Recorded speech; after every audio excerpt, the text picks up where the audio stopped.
In today's video, we're talking about the latest trade talk around the NHL. Could we see a big trade between the Flyers and the Senators? We have some other Flyers trade rumors as well, and also some updates on Vancouver Canucks trades we might see in the near future. Are the Devils rightly concerned with the performance of Timo Meier? They've invested a lot of money into this player who just, in my opinion, doesn't seem to be fitting in. Plus, we have a very busy day tomorrow with all 32 teams playing what we're calling Frozen Frenzy. We have the 3 stars of the week, several injury updates, and lots more news from around the league. All that coming up next. Before we do jump into today's news, though, I just want to take a second and acknowledge Rick Bowness' wife, Judy. Apparently, she had a medical emergency and was hospitalized after having, I believe it was a seizure. Obviously, the Bowness family has done so much good and been around the NHL game for so long. Of course, his son, Ryan, is also an AGM with the Ottawa Senators as well. So Rick is taking a leave of absence to go tend to Judy while she's in the hospital and get everything figured out medically. Hopefully she's going to make a full recovery. I just wanted to let them know that obviously that they're in our thoughts, and so I want to wish her a speedy recovery. So Rick is going to take a leave of absence of some sorts here, I guess, from the Jets bench until things are sorted. For right now, Scott Arnold will fill in for him until he gets back, but certainly her health is takes precedence over the hockey club for sure. Like I said, they've been around the game for so long. It's just sad news to hear, and I hope she's okay. Some other news from around the NHL, some injury updates. Ottawa Senators defenseman Artem Zub was hoping to return tomorrow against the Buffalo Sabres. That's not unfortunately going to happen. At least it doesn't look that way right now. He is going to be out a little bit longer. Will miss tomorrow's game. They have called up Jacob Bernard-Docker as a precaution. Patrick Laine, after the big hit from Rasmus Andersson, the dirty hit to get him suspended 4 games, has been placed on IR by the Columbus Blue Jackets. He's going to miss their upcoming trip and going to be out for a little while. They didn't really give a clear-cut answer. It's hard to say how long. It sounds like it's like a head injury, probably a concussion would be my guess. They didn't go into a lot of details, but certainly not what you want to hear, but it's something he's going to be dealing with, and for at least a short term. Hopefully he recovers fairly quick and get back to action. Coyotes forward Jason Zucker is going to be out for about a week or better. It's week-to-week status. So the Coyotes have been playing pretty well, but that's going to be an important player for them that's been providing good NHL veteran leadership and some offense for them. So Zucker will be out for a little while here. Taylor Hall's back out again. He had what they call a setback. So previously he had hurt his shoulder, came back much quicker than anticipated, but obviously he was trying to play through something by the sounds of things and it wasn't working out. So he's going to take some time to deal with it. They're back to listing him as week to week, just like he was before. So he'll be out for a little while. They'll have to make some adjustments to their lineup for his absence. The 3 stars of the week this week were number 1 was Alex DeBrincat with 5 goals and 8 points over 4 games. He and Dylan Larkin and the Red Wings had a phenomenal week, so good to see there. The 2nd star of the week was Avalanche goalie Georgiev. He had 1 shutout and he was a 3-0 record. Phenomenal week for the Avalanche as well, who still remain undefeated along with Vegas and Boston around the NHL. And Sam Reinhart's the 3rd star of the week for the Florida Panthers. He had 5 goals and 6 points as well for Florida this week. So I know some of the Panthers players, like Matthew Tkachuk, for example, hasn't scored yet, but Reinhart's been red hot and been one of their main production up front, getting the goals for the club. Some other NHL news. Tomorrow is going to be a big day around the NHL. It's a Tuesday, which might seem like an odd time, but I knew they would plan something like this, obviously, when they don't have to compete with the other professional sports leagues, at least to a minimum amount. But tomorrow, all 32 teams are playing, and the NHL is actually giving us a staggered schedule. Can you imagine that? So 32 teams play, that's 16 games, and there's going to be a game starting basically every 15 minutes, which is phenomenal. I know the ESPN in the States is kind of marketing this as the Frozen Frenzy, so it's a phenomenal thing. I hope the NHL kind of sees the benefits here from the staggered schedule and can give this to us as fans more often. Clearly, I know for fans watching on TV, this is going to be big because you can watch a lot more of the action because all the games won't be in the intermission at the same time. If some people like to channel surf a lot or even have more than one game on.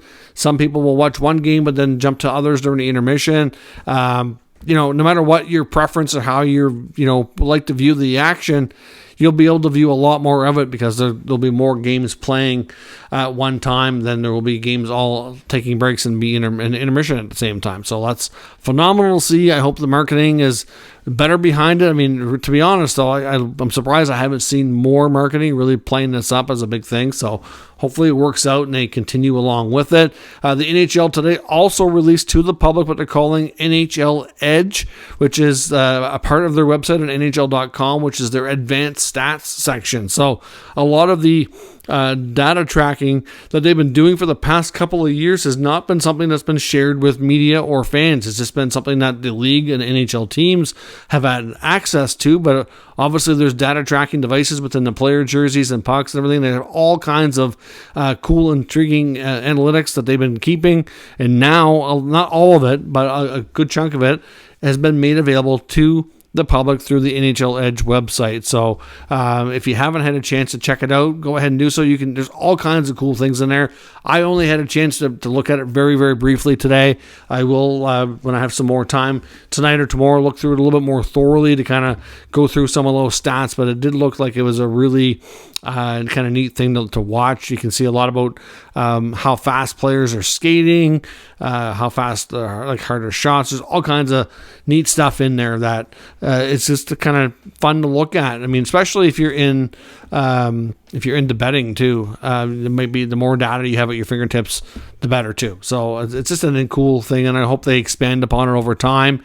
And like I said, I as a fan will kind of learn to use that tool more as well and see what more details we can learn and data we can learn about the game that we, a lot of it you can tell by the eye test, but it just kind of confirms and kind of makes analytics a little bit easier to use for the average Joe that might not be as scientific or mathematical. So some other news around the league. Sam Gagner, who's been rumored to be signing a deal with the Oilers for the longest time after, of course, dealing with a pretty serious injury in the offseason, is finally signed, but it's not an NHL deal. He signed an American Hockey League only deal with the Oilers for right now. Of course, that comes with zero guarantees, but Sam Gagner said that not playing was never an issue or never a consideration for him.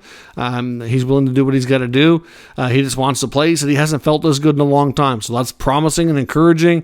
And if he does well in Bakersfield for the AHL team, then I would suspect that the Oilers will consider, if they're able to fit him in on the cap, that maybe they'll consider a two-way deal for the rest of the year or something like that later on. So we'll have to see. But Gagner is officially back in the Oilers organization, just not at the NHL level. Now, some other news from around the NHL I want to take a look at. Frank Saravalli was talking about this on his recent podcast, and I got looking through some of the data, and he made a lot of good points. And I myself had mentioned this, but it was more so at the end of last year, not so much beginning of this year. But obviously, we're not too far into the NHL season. A lot of teams have played anywhere from 4 to 6 games or so.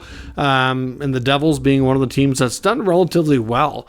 But they haven't been getting a ton of production from Timo Meier.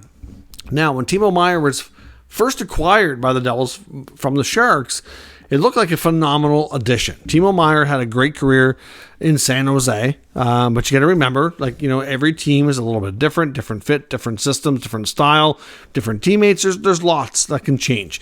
Not everybody, just because they're a talented player, is going to go to a new team and just be phenomenal all the time. That's look, Alex DeBrincat's a prime example. Went to Ottawa last year, didn't really feel like he fit there between play style, coaching style, line mates. Goes to Detroit, clicks with Larkin right off the bat, and now he's back to being a superstar, right? Things like that can happen. That's just the way it goes. Timo Meier is a phenomenal hockey player. Very, very, very talented. Went to New Jersey after starting the beginning of his career in San Jose in several 30-goal seasons, had a 70-plus point season there as well.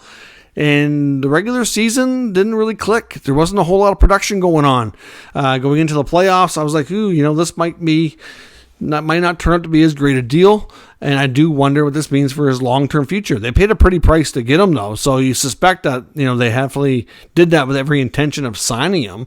And then of course, they announced a mega long-term deal in the offseason for him. Over $70 million committed to this player. And like I said, you want it to work, both sides. Obviously he's got a good friend there in countryman Nico Hischier as well. Hischier and Meier both came through the Halifax Mooseheads program in the Q, both from Switzerland. He himself said when he left San Jose, like, there's no other place he'd rather be. Like, it's a great fit from that perspective. But on the ice, Meier has struggled to produce. Coming the end of last year's regular season, the playoff run that he had with the Devils, which got him into round 2, and the regular season so far this year, he's played in 36 NHL games for the Devils, and he's put up a total of 12 points, and within that 12 points, it's 11 goals and 9 assists. That's not great production from the $70 million deal that they committed to him by any means. That only gives him, when you project that out over an 82-game campaign, so you take 20 points in 36 games projected out, that only gives you about 46 points. You're expecting Timo Meier with that salary and what you acquired to be 70 to 80 points. So you're looking about at least 30 to 35 points below expectations. That is significant. That's not quite half, but it's close. Like, at this point, what do they do? Like, you can't really trade him. I mean, who's going to take on a long-term deal that was just signed with $70 million on a struggling player? I don't think the Devils are at a point where they want to trade him either. I'm just saying that based on what Sarah Valley was saying, that they definitely need to be very concerned. They may have made a big investment here on something that may not work out. And it's not like it's just 5 games. Like when he first got there last year after the deadline, I was like, okay, he's played a handful of games, hasn't clicked yet, but he's too good a player. Like, it's going to work out, right? Like, this is bound to happen. And it just never did. Like, he just never really became a key contributor to their regular season. And in the playoffs, I think he had 2 goals. Like, it wasn't, really all that great. They went to the second round, but it wasn't largely because of his play. Now, I'm not saying that there's things he couldn't be doing away from the puck or, in other parts of the game that contribute and all that, but just not what he's paid to do. Timo Meier's paid to be a big offensive point producer, goal scorer, and it's just not getting it done. So, to me, I think the Devils have a major concern here. They got to hope that they can find a way to activate Meier. I'm not sure what it is, but I just think Sarah Valley made up some great points that they may have made a huge investment and might be having buyer's remorse at this point. But what do? You don't have a choice but to work with it for a while and see if you can find a way to bring out in him what you thought you were getting when you traded for him and then ultimately signed him. Now in Vancouver, Elliot Friedman was on Vancouver Media, Rick Dollywall and Donnie Taylor's show, talking about the Garland situation in the Canucks trade talk. He said essentially one of the main teams to watch is Washington. Washington apparently has heavy interest in Garland. The only problem here is that for Washington to make the deal, they need to unload Anthony Mantha. And that's been a struggle for them. Now, he's down to this final year in his contract, but he's making over $5 million, and it's not easy to move. Even retaining half is not going to be enough. You're going to have to retain half and add a significant sweetener to pay a team that has some space to take it on. And that's, obviously they're leery of the prices. So clearly the Capitals, especially with where they're at right now, could use some fresh talent and to jump on that lineup to help ignite the offense. And Garland could very well be a good fit there too, but getting the deal done is going to be challenging. Of course, as Frank Saravalli mentioned a few days ago, the other thing with Garland, there is a very limited number of buyers lining up for this guy, as much as a lot of teams like him. He's got 3 years on his term, and that's just a lot for a lot of teams to take on right now. So there's just not a ton of cap space, as Elliot Friedman was saying today, and it's very challenging to make trades at the moment. And when one team has to make a deal to unload money, then you're going to do that deal with them after. You can be waiting a long time. So we know Garland changed agents. We know Garland wants out. He wants a fresh start. And it's hard to say when exactly he's going to get it. There's interested teams. There's just a lot of gymnastics to go through to make it happen. Now, a couple things on the Flyers. And we'll talk about Flyers-Sens connection here in a minute. But Philadelphia, apparently in the offseason, were trying to trade Wade Allison. But they were not able to really get enough interest to make the deal worthwhile. And now they're open to doing it again for sure. At this point, Allison was very disappointed. He didn't make the Flyers roster at a training camp, was ultimately put on waivers and sent to the minors. And then in the AHL, he's already been demoted down to their fourth line. Head coach Ian LaPerriere basically said that, he needs to play better. And it's not like he's not capable of it. It's just, I think he might have maybe it's mindset about how he handled the demotion and not making the roster and getting cut. And, there's a lot that can go into that, and it can be tricky from a mental health standpoint. So maybe there's some things there that are impacting things. It's hard to say, but the Flyers are definitely very much open to getting him a fresh start. But there's just no takers right now. But if you see Wade Allison or you hear some good news stories about his play in the AHL improving, at least it might generate enough of a buzz to kind of get him a new start somewhere. I mean, if you do see the Flyers call him up, then it's probably going to be to showcase him to try to find him a deal. So we'll see what happens there. Now, the other thing with the Flyers I wanted to talk about is, could we see a Flyers and Senators trade? Now, we've heard these two teams connected pretty much since the beginning of the season or even before, because we know the Sens are still trying to sign Shane Pinto, and they need to free up cap space to do it. The Flyers have been one of the teams they've been linked to make that happen. We heard that they were willing to take Matthew Joseph, but they wanted a sweetener. I've heard either the former first-round pick Tyler Boucher, I've heard of the other first-round pick that's recent, Ridley Gregg. There's no way Ottawa is producing a trade like that. Now, Tyler Boucher, I wouldn't completely rule out that they trade him. They're definitely not trading Ridley Gregg. He's playing in the NHL, playing on their third line, been very productive, having a good rookie season. I just don't see there's any chance of that. The other player that makes more sense for them to move is Dominik Kubalik. Kubalik could be a fit in a variety of teams. Right now with the Sens, he's playing too low in the lineup to really produce. So looking at his numbers this year is not really indicative of what he's capable of doing. He's only seen very, very limited power play time and not getting a ton of really offensive chances because he's just not in the right role. So ultimately, Kubalik is decent defensively. I think the Senators could be benefit from trading him. Unfortunately, we've heard that from Bruce Garriock that on the weekend with the Sens Red Wings game during the intermission, he said that he felt that there's a good chance that the Sens and Pinto could come to a resolution in the next few days, and it might not be a contract extension. So made everybody think that maybe there's a trade coming. At the same time, makes everybody think, well, maybe the team and Pierre Dorion specifically is feeding him information to kind of put some pressure on through the media. It could be some tactics that way. That wouldn't be shocking. This is normal for Pierre to do these things. I've seen it before. But, with the Flyers being linked to the Senators, would they get a conversation for Pinto? I have no doubt they would. And another young player who's at a very similar contract that the Senators are probably using as a comparable to get him signed is Morgan Frost in Philadelphia, who's been a healthy scratch numerous times and has been rumored to be on the block now too by the Flyers. I mean, John Tortorella said that Frost hadn't been playing poorly, just everybody else was playing better, and that he just needs to play better to get in the lineup. So I'm like, okay, obviously, they would consider trading this guy. I have no doubt. And I just wonder if it's a conversation that, no, I'm not suggesting that I think Ottawa and Philly should pull off this trade. I think Shane Pinto has a way better ceiling and upside than Frost does at this point. So if for any reason that is something they're considering, it would have to be Frost plus coming to Ottawa, in my opinion. I don't know what's going on. At the end of the day, the Sens need to get something figured out. It's not fair. They're hurting the team. They're hurting players, obviously. They need to get this lineup in full so they don't have a poor start. They had a good start so far, but we've seen this kind of start before, and then we've seen the wheels fall off by the time it gets to November. They have a big Sweden trip coming up, got games overseas in Stockholm.